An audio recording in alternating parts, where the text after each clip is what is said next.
Selamat datang ya, di channel Arya Satya. Video ini sebuah alur cerita novel audio, yang berjudul Si Iblis Kecil Wu Chen. Ikuti aja ceritanya, semoga terhibur. Terima kasih. Bab 1. Yuyun si cantik baik hati. Rui, apa yang sedang terjadi di sana? Seorang gadis remaja bertanya pada teman pria yang berjalan di sebelahnya. Dia dan dua temannya tengah berjalan-jalan di kota, dan mereka melihat beberapa remaja memukuli seseorang di salah satu gang yang sepi. Mungkin anak-anak muda itu tengah memukuli pencuri. Sebaiknya kita biarkan saja mereka, pencuri memang layak untuk diberi pelajaran. Pemuda bernama Rui itu terlihat acuh dan mulai melangkahkan kakinya kembali bersama dengan teman lainnya, namun gadis muda tadi masih tetap diam memperhatikan. Ayo Yuyun, kita mesti lekas kembali ke sekte sebelum senja. Teman wanita yang berjalan bersama Rui menegur wanita muda yang tidak beranjak dari tempatnya berdiri. Ampun, jangan pukul aku. Apa salahku pada kalian? Aku tidak pernah melakukan hal buruk apapun. Orang yang dipukuli oleh empat pemuda melindungi kepala dengan kedua tangan. Dia terus memohon agar mereka berhenti memukuli dirinya. Namun hanya tawa penuh ejekan yang pemuda itu dapatkan.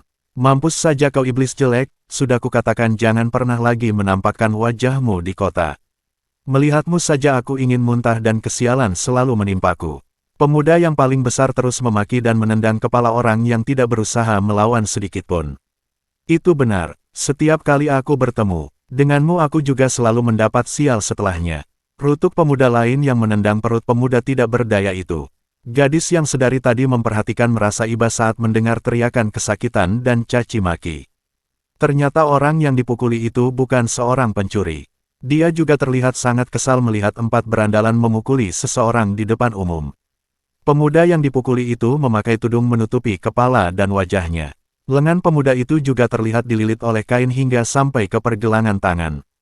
Amarah gadis itu akhirnya tidak tertahan saat dia melihat empat orang itu merobek dan melepas pakaian pemuda tidak berdaya kenakan sambil tertawa terbahak-bahak. Hahaha, iblis jelek mati saja dan pergilah ke neraka.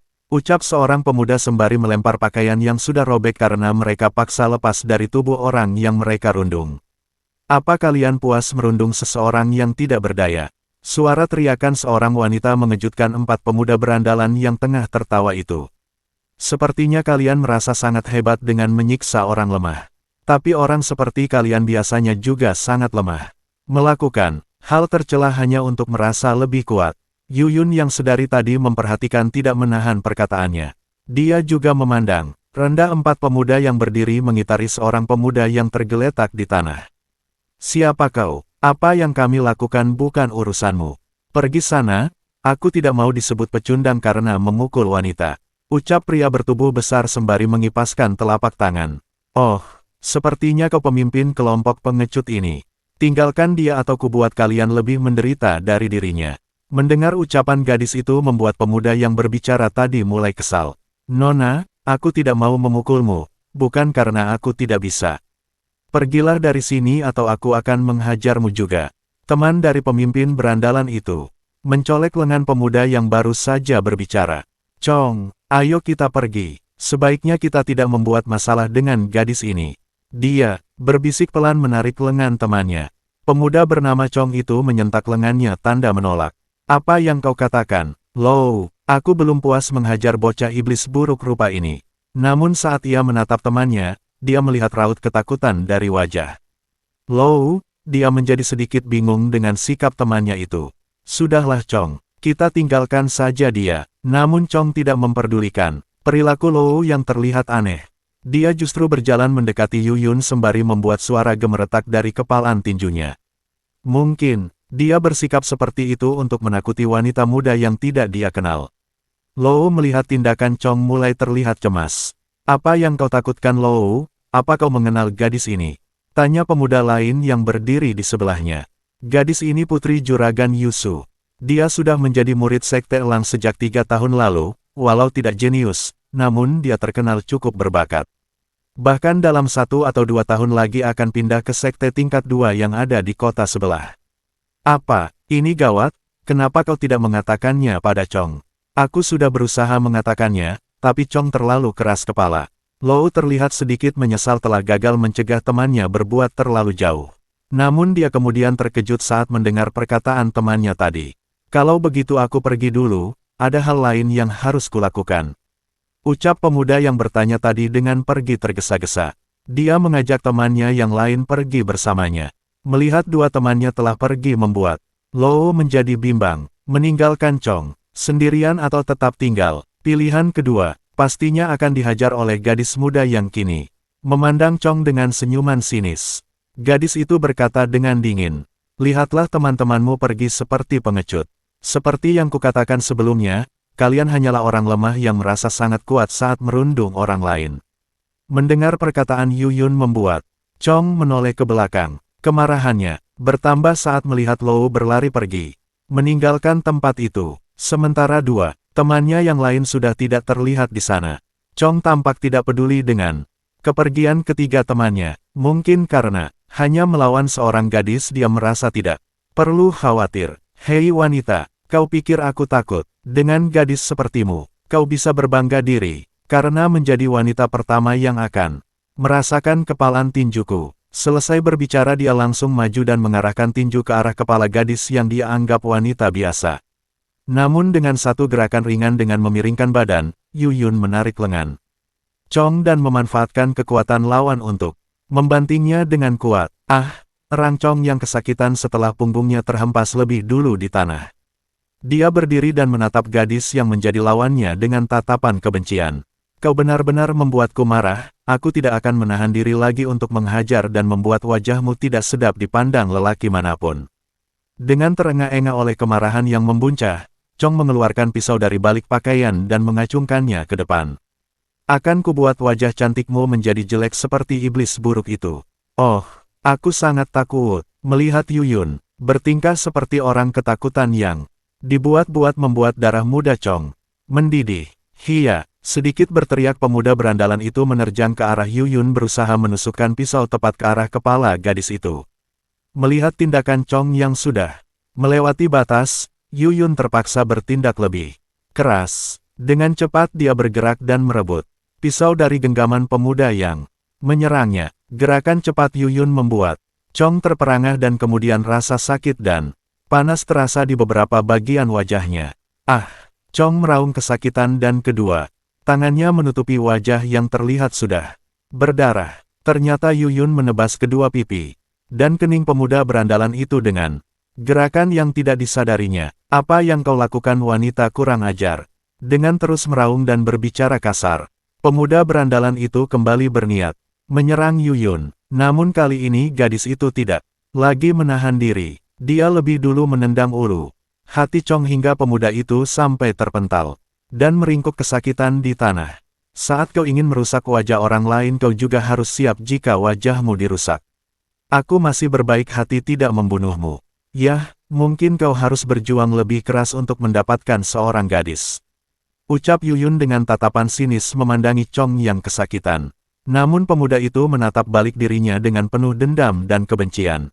Suatu hari aku akan membalas perbuatanmu berkali-kali lipat gadis jaleng. Chong berteriak dan pergi dari gang sempit itu dengan terlatih-tatih. Cih, dasar tidak berguna. Rutuk Yuyun kesal mendengar teriakan Chong barusan. Yuyun membungkuk dan mengulurkan tangan untuk membantu pemuda yang dikeroyok tadi untuk berdiri. Namun wajah gadis itu langsung terkesiap karena terkejut saat melihat pemuda itu mengangkat wajahnya. Wajah pemuda itu benar-benar sangat buruk. Dan terlihat sangat mengerikan. Wajahnya ditumbuhi oleh bulu putih, kain yang melilit, lengan sebelumnya juga sudah terlepas sehingga memperlihatkan sisik seperti sisik binatang di seluruh lengan kanan. Yuyun tertegun menyadari kesalahan dan menenangkan dirinya. Maaf, aku sudah berlaku tidak sopan pada saudara.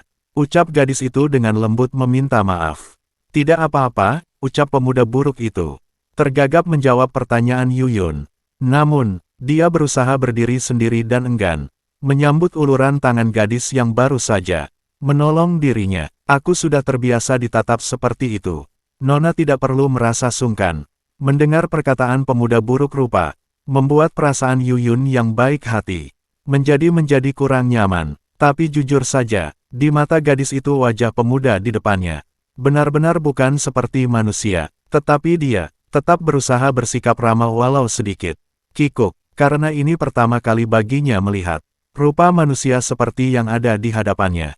Yuyun membantu pemuda itu mengumpulkan barang bawaannya yang berhamburan. Setelah itu si pemuda memakai kembali pakaian yang telah robek dan kain yang melilit tangannya. Dia menatap Yuyun sesaat dengan tatapan datar, lalu mengangguk dan dengan gugup mengucapkan terima kasih.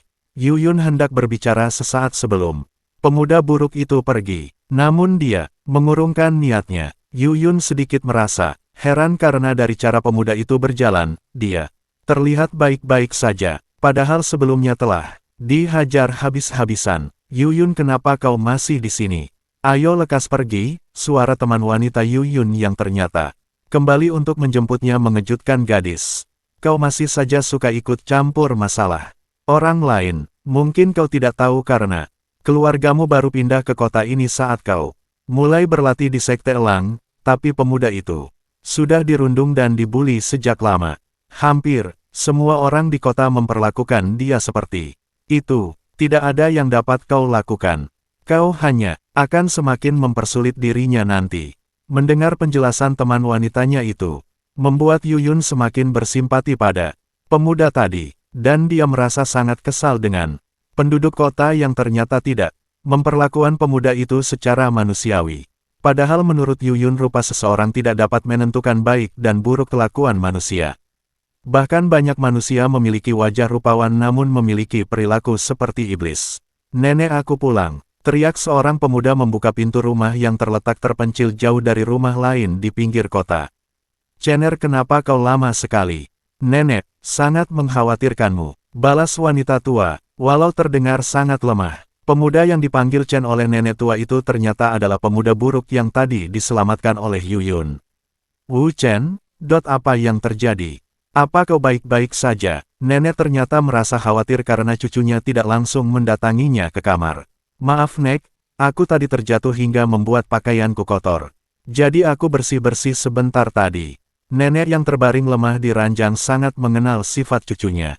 Jadi secara naluriah dia tahu kalau cucunya tengah berbohong. Apa mereka memukulimu lagi? Wu Chen hanya diam tidak menjawab pertanyaan neneknya. Tadi aku bertemu dengan seorang gadis. Dia memperlakukanku dengan sangat baik, seru Wu Chen sedikit bersemangat. Karena selain nenek, hampir tidak ada orang yang berlaku baik padanya, kecuali beberapa pedagang yang menjadi langganan tempat dia berbelanja, itu pun mungkin karena mereka tidak ingin kehilangan pelanggan mereka. Benarkah? Nenek sangat senang saat mendengar perkataan cucunya itu. Sangat jarang dia mendengar kalau ada orang yang berlaku baik pada Wu Chen yang buruk rupa. Dia ingin bertanya lebih banyak lagi, tapi Wu Chen sudah mengalihkan pembicaraan. Nek, roti dan daging yang kubeli sudah tidak layak untuk dimakan. Aku akan ke hutan sebentar untuk berburu. Nenek makan buah saja dulu supaya nenek bisa minum obat. Ucap Wu Chen sembari meletakkan buah apel yang baru saja selesai dia kupas. Hari sudah hampir gelap Cener. Nenek tidak masalah hanya makan buah hari ini, sebaiknya besok saja kau ke hutan. Tidak apa-apa Nek, aku ingin memasak sup kelinci untuk nenek malam ini. Setidaknya seekor ayam hutan akan cukup bagus untuk kita. Karena senja seperti ini tidak terlalu sulit menangkap ayam hutan. Tidak menunggu jawaban, neneknya Wu Chen sudah keluar dari kamar dan meninggalkan rumah untuk berburu makan malam. Sesaat setelah Wu Chen pergi, dua orang pria berpakaian sangat mewah datang dan mengetuk pintu rumah. Nenek Ning, ini aku Sulong. Masuklah, pintunya tidak dikunci Tuan Su. Nenek setengah berteriak takut suaranya tidak terdengar dari luar. Maaf aku tidak bisa menyambutmu, aku sedang tidak enak badan. Ucap nenek meminta maaf dan mencoba bangkit dari dipan setelah dua orang itu berdiri di depan pintu kamar.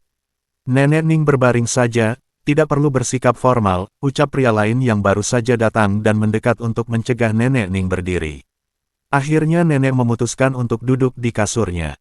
Kami tidak akan berbasa-basi. Kedatangan kami kali ini untuk menjemputmu nenek Ning, bocah itu sekarang sudah berusia 18 tahun, berarti tugasmu untuk merawatnya sudah berakhir.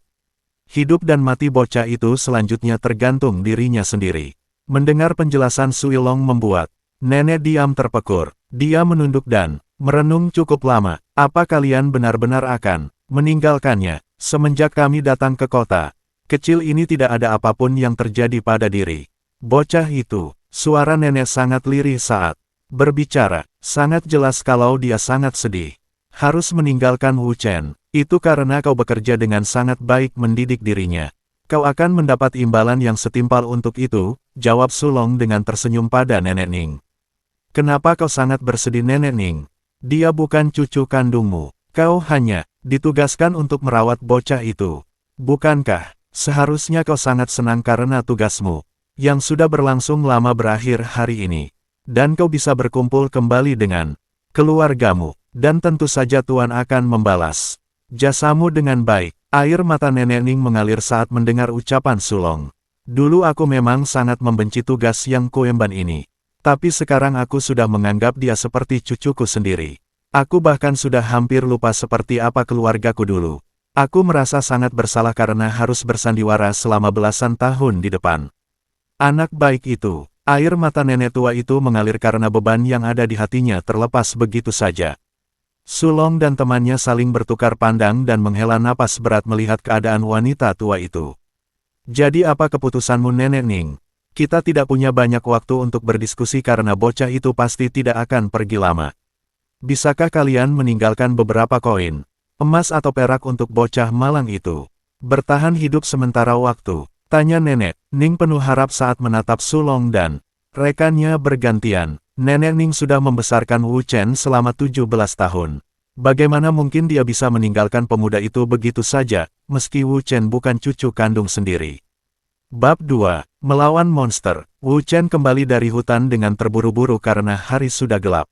Dia terlihat sangat gembira karena mendapat seekor ayam hutan yang cukup besar. Dia segera berlari ke kamar untuk melihat keadaan nenek dan memamerkan hasil tangkapannya. Nenek di mana? Wu Chen terlihat kebingungan karena neneknya tidak terlihat di dalam kamar. Wajah pemuda itu terlihat sangat cemas, karena neneknya sudah sakit sejak beberapa hari yang lalu. Bahkan untuk berjalan kesulitan. Nenek, dalam keadaan bingung karena tidak menemukan nenek di dalam rumah, membuat Wu Chen segera berlari keluar lewat pintu belakang. Nenek, pemuda itu bernapas lega saat dia melihat Nenek Ning di kebun kecil belakang rumah sedang memetik sayuran. Apa yang nenek lakukan? Nenek masih sakit dan seharusnya tetap berbaring di tempat tidur. Dengan tergesa-gesa Wu Chen berjalan menghampiri nenek dan merangkul wanita tua itu untuk kembali ke dalam rumah. Kau tidak perlu khawatir Cener.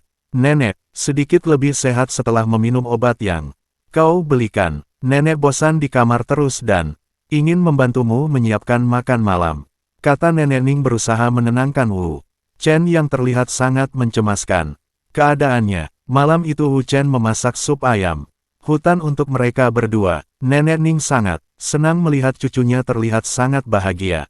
Dia merasa bersyukur tidak jadi pergi meninggalkan pemuda malang itu sendirian.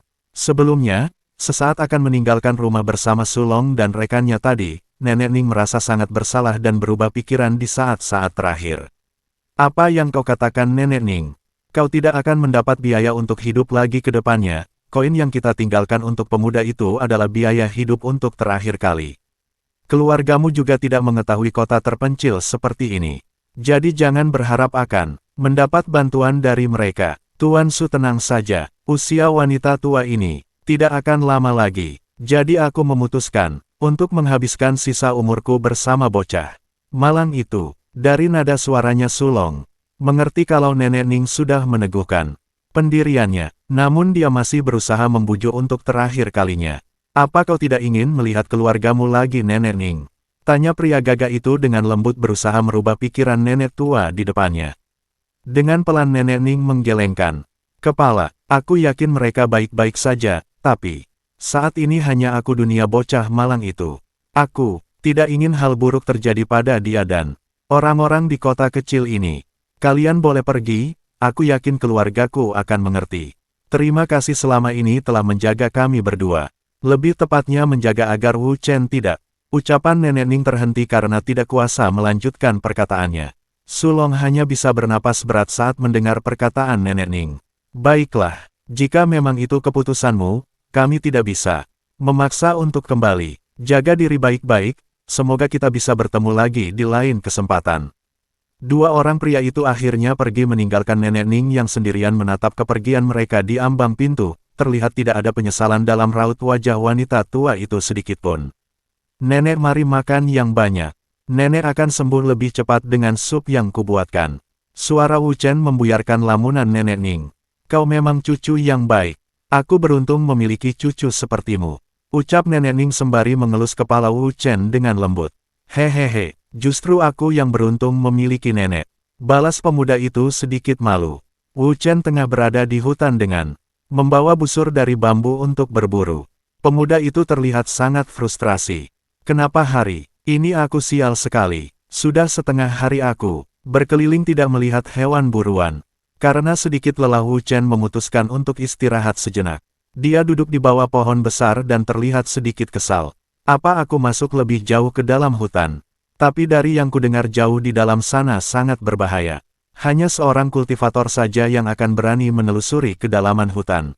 Wu Chen termenung cukup lama, dia tampak memikirkan sesuatu. Dia teringat ucapan neneknya tempo hari. Chener, mulai hari ini, kau harus lebih giat bekerja, kita sudah tidak memiliki banyak tabungan lagi. Jadi harus berhemat sebaik mungkin. Sering-seringlah berburu dan memetik buah-buahan di hutan. Untuk kita jual. Apa? Kenapa nenek baru mengatakannya sekarang? Kalau tahu seperti ini aku tidak akan bersantai-santai seperti sebelumnya. Ucap Wu Chen pelan penuh penyesalan. Wu Chen tiba-tiba bangkit dari duduknya, dia dengan kesal sedikit berteriak melepas rasa kesal. Ini sudah hari ketiga aku tidak mendapat hasil buruan. Kalau saja kemarin aku tidak gagal menangkap kijang tentu hari ini aku tidak perlu berburu. Paling tidak aku harus mendapat kelinci atau ikan untuk makan malam dan esok hari. Pemuda itu bergumam pelan dengan suara lemah. Boom, krak. Wu Chen yang sibuk memikirkan periuk nasi tiba-tiba dikejutkan oleh suara ledakan keras dan suara pohon tumbang jauh di dalam hutan. Suara apa itu? Sepertinya itu di seberang sungai. Batin Wu Chen yang penasaran mulai berjalan mengendap-endap. Dari balik pepohonan pemuda itu memperhatikan apa yang sebenarnya terjadi di seberang. Namun dia hanya mendengar suara ledakan-ledakan kecil dan suara patahan kayu. Sebaiknya aku ke seberang untuk melihat lebih jelas. Sungai yang diseberangi Wu Chen cukup dalam dan berarus deras. Tapi pemuda itu masih mampu berenang melewati. Chen bodoh, apa yang sebenarnya kau lakukan? Batin pemuda itu memaki diri sendiri setelah berhasil berdiri di seberang wilayah yang terkenal berbahaya oleh penduduk kota. Namun rasa penasaran membuat langkah kaki pemuda itu seperti bergerak dengan sendirinya. Apa yang dilihat pemuda buruk itu selanjutnya memunculkan tatapan kagum di matanya. Ini, pertarungan kultivator. Batin Wu Chen dan lekas bersembunyi di balik batang pohon besar. Tapi kekaguman yang dirasakannya tidak lama. Pemuda buruk itu langsung ketakutan saat melihat lawan yang dihadapi oleh beberapa murid Sekte Elang. Monster apa itu? Bagaimana mungkin ada gorila berkepala banteng? Wu Chen bergumam pelan sembari mengucek kedua mata saat melihat hewan yang tidak dia ketahui jenisnya. Makhluk itu menyerang 5 orang murid Sekte Elang dengan sebuah pemukul yang terbuat dari batu. Chung Li, hati-hati. Seorang murid pria berteriak memperingatkan rekannya yang nyaris saja terkena pukulan telak dari senjata monster gorila banteng. Di saat bersamaan seorang wanita muda, berukuran 2 kali pria dewasa. Boom, monster itu berhasil dipukul mundur walau hanya selangkah, tetapi belum menghasilkan luka yang fatal. Bukankah wanita itu yang membantuku tempo hari? Wu Chen membatin saat mengenali wanita yang baru saja menyerang monster gorila banteng. Monster besar itu mendengus dan dari kedua lubang hidungnya terlihat beberapa gumpalan udara. Lalu tiba-tiba saja binatang monster itu menjadi liar dan menyerang secara serampangan. Sepertinya mereka membuat makhluk itu bertambah marah. Pikir Wu Chen yang berada di tempat persembunyian. Wu Chen bergidik ngeri saat menyaksikan monster itu dengan mudahnya mematahkan pepohonan. 5 orang murid Sekte Elang saat ini hanya bisa menghindari kegilaan monster gorila banteng. Tampaknya monster itu masih terlalu kuat untuk mereka taklukkan. Dalam satu kesempatan, monster itu berhasil menyapukan senjata ke arah 3 orang murid sekaligus. Namun Yuyun dan seorang rekannya berhasil membentuk tameng energi untuk menahan senjata gorila itu. Krak, tameng energi itu akhirnya hancur setelah terkena 2 kali pukulan dan menghempaskan Yuyun serta kedua rekannya. Mereka terjatuh tidak jauh dari posisi Wu Chen bersembunyi. Monster itu meraung dan berlari ke arah Yu Yun yang tergeletak di tanah. Makhluk itu sudah bersiap untuk meremukkan murid wanita Sekte Elang itu. Yu Yun menghindar. Dua murid Sekte Elang yang masih dalam kondisi baik berteriak melihat Yu Yun yang masih terbaring. Kepala gadis itu masih terasa pusing oleh benturan sebelumnya. Mereka hendak membantu, tetapi dua orang yang terdekat dengan Yu Yun juga sedang terluka. Groar, namun dalam keadaan di ujung tanduk. Tiba-tiba saja Wu Chen keluar dan berlari sembari berteriak keras, membuat gorila banteng menghentikan gerakan dan bersikap waspada. Mungkin karena kebaikan Yu Yun menggerakkan keberanian dalam diri Wu Chen untuk menyelamatkannya. Hia, pemuda itu meraih busur yang ada di punggungnya. Lalu dengan gesit menembakkan anak panah dari bambu ke arah kepala monster itu. Pluk, anak panah itu tepat mengenai dahi kepala banteng. Namun panah itu mental begitu saja tanpa meninggalkan goresan sedikitpun. Celaka, ucap Wu Chen dengan wajah pucat saat melihat gorila itu mengusap kening yang baru saja dia panah. Gorila itu mengeluarkan suara aneh dan kedua pundaknya seperti terangkat beberapa kali, mungkin dia sedang menertawakan kecerobohan Wu Chen. Apa yang dilakukan manusia bodoh itu? Menyingkir dari sana, teriak Rui pada pria yang seluruh tubuhnya tertutup pakaian. Pemuda itu dan rekannya bergegas ke arah gorila. Wu Chen baru berbalik saat senjata pemukul gorila itu menghantam tubuhnya dengan telak, dia terlempar dengan sangat cepat, bahkan sampai mematahkan beberapa batang pohon berukuran kecil. Sial, aku terlambat, batin Rui saat dia berhasil menebas lutut bagian belakang monster gorila hingga membuat monster itu setengah berlutut. Groar, monster itu meraung dengan sangat keras. Saat rekan Rui menancapkan tombak di punggung gorila. Mati kau monster sialan, teriak murid Sekte Elang itu terus menekan tombaknya lebih dalam. Yu Yun dan dua temannya juga sudah berdiri. Lalu dengan sisa-sisa ki di tubuh, mereka menyerang monster itu bersama-sama dengan serangan energi. Boom, 4 kali ledakan di tubuh gorila banteng, walau masih mencoba bertahan, makhluk itu masih berdiri dengan gontai hingga terhempas dengan sendirinya. Dengan napas memburu, Rui menunjuk ke arah Wu Chen terhempas. Aku tidak menyangka, kita diselamatkan oleh seorang manusia biasa. Apa yang orang itu lakukan di tempat berbahaya seperti ini, tapi berkat dia mengalihkan perhatian monster gorila, kita berhasil mengalahkan binatang monster tingkat 3. Yu Yun dengan terlatih-tatih hendak pergi ke arah orang yang menyelamatkannya, namun dicegah oleh sesama murid. Pulihkan dirimu dulu, saudari, manusia itu pasti sudah mati. Mengenaskan saat ini. Tidak ada yang dapat kita lakukan untuknya. Itu benar, kita juga harus cepat-cepat mengambil batu kristal roh dari monster ini sebelum ada monster lain yang datang. Sahut pemuda yang menggunakan senjata tombak. Yu Yun memandang ke arah Wu Chen terlempar. Tatapan matanya terlihat penuh penyesalan. Andai saja aku lebih kuat. Batin gadis itu dengan terduduk lemas. Setidaknya aku ingin kita memakamkan orang itu setelah kita pulih. Perkataan Yu Yun tidak terlalu dihiraukan oleh rekan-rekannya, mereka terlihat asik memotong tanduk serta taring monster gorila banteng. Hahaha, kita tidak boleh melewatkan kesempatan emas ini. Ambil semua yang bisa dijual atau dijadikan senjata. Rui terlihat sangat senang tanpa memikirkan orang yang telah menyelamatkan temannya. 5 orang murid Sekte Elang itu tiba-tiba dikejutkan oleh suara gemerisik. Dahi mereka berkerut dan langsung bersikap waspada dan menatap tegas ke arah suara langkah kaki. Aduh, pinggangku sakit sekali. Apa, bagaimana mungkin, ucap murid Sekte Elang serentak saat melihat Wu Chen keluar dari semak-semak dengan tangan memegangi pinggang. Pemuda itu terus mengeluh kesakitan dan berjalan sedikit pincang. Pemuda bertombak langsung memasang kuda-kuda saat menyadari kelainan dari wajah orang yang dipukul oleh monster gorila. Karena wajah pemuda itu sudah terekspos dan terlihat dengan jelas. Yu Yun tidak menyangka jika orang yang menyelamatkannya adalah pemuda buruk yang pernah dia temui. Dia masih ingat jelas dengan wajah Wu Chen yang tidak mungkin dia lupakan. Walau jelas bukan karena ketampanan pemuda itu. Sialan, cepat bunuh monster ini, perintah. Pria bertombak hendak menyerang Wu Chen. Namun Yu Yun langsung menghadang pergerakannya. Berhenti Chungli, dia bukan monster. Terima kasih. Dan nantikan bab berikutnya esok hari. Salam bahagia dan selamat beraktivitas.